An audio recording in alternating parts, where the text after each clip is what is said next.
Assalamualaikum warahmatullahi wabarakatuh. Good morning everyone.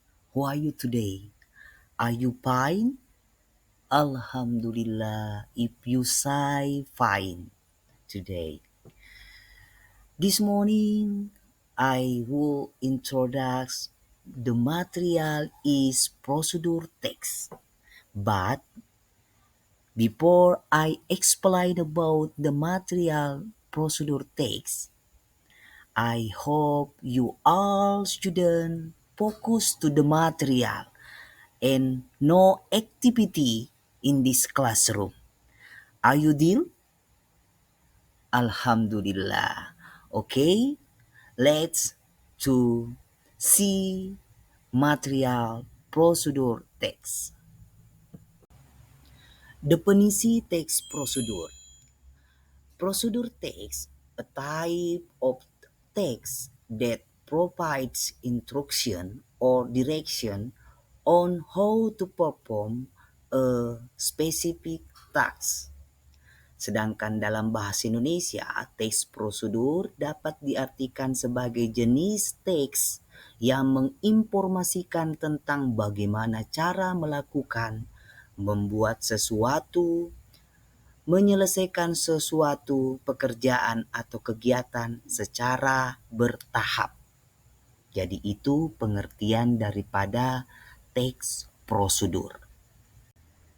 Struktur teks prosedur terbagi atas 3. Yang pertama, aim atau goal atau tujuan. Di dalam teks prosedur bahasa Inggris terdapat bagian aim atau goal yang berarti tujuan pelaksanaan dari apa yang akan disampaikan dalam teks. Yang kedua adalah ingredients atau materials atau alat atau bahan. Ingredient atau material berarti alat atau bahan yang akan diperlukan dalam membuat sesuatu yang ada dalam teks prosedur. Kemudian yang ketiga adalah steps atau methods atau langkah-langkah. Bagian ini berisi langkah-langkah yang harus kita lakukan membuat sesuatu dalam teks prosedur. Bisa menggunakan how to make, bisa menggunakan how to use. Kalau how to make ada bahan, sedangkan how to use adalah langkah-langkah pembelajaran saja. Saya kira seperti itu. Kaidah kebahasaan teks prosedur yang pertama menggunakan simple present tense.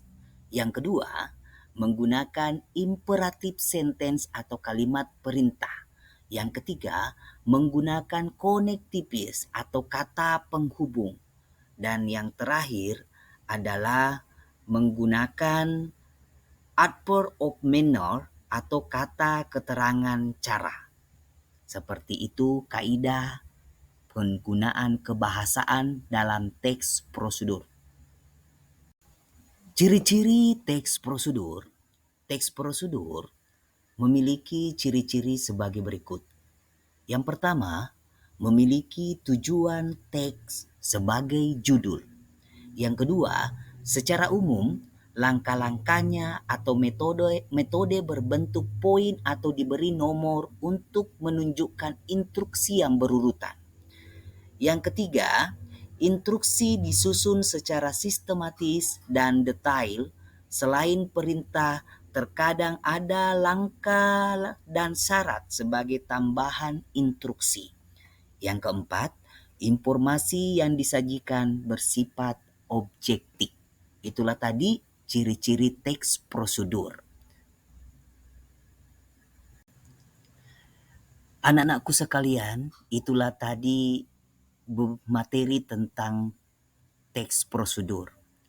Saya harap kalian tidak malas untuk membaca dan mempelajari pembelajaran yang telah kami sampaikan.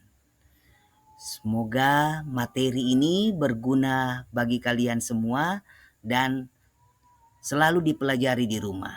Saya ucapkan terima kasih. Assalamualaikum warahmatullahi wabarakatuh.